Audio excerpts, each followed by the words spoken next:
Hi friends, இன்னைக்கு கோதுமை மாவில் சூப்பரான ஒரு ஈவினிங் ஸ்நாக்ஸ் தான் பண்ண போகிறோம்.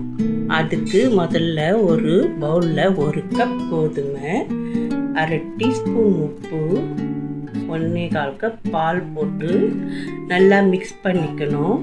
ஒரு எக்கையும் அதோடு சேர்த்து மிக்ஸ் பண்ணி தனியாக எடுத்து வச்சிடணும். இன்னொரு பவுலில் வெள்ளரிக்காய், கேரட், வெங்காயம், பச்சை மிளகா, கொத்தமல்லி, உப்பு, மிளகுத்தூள், டொமேட்டோ சாஸ், மயோனைஸ் எல்லாத்தையும் சேர்த்து நல்லா மிக்ஸ் பண்ணி அதை தனியாக எடுத்து வச்சுக்கணும். ஒரு பேன் எடுத்து அதில் ஆயில் ஊற்றி மிக்ஸ் பண்ணி வச்சுருக்க கோதுமை மாவை அதில் ஊற்றி நல்லா ஸ்ப்ரெட் பண்ணி விடணும்.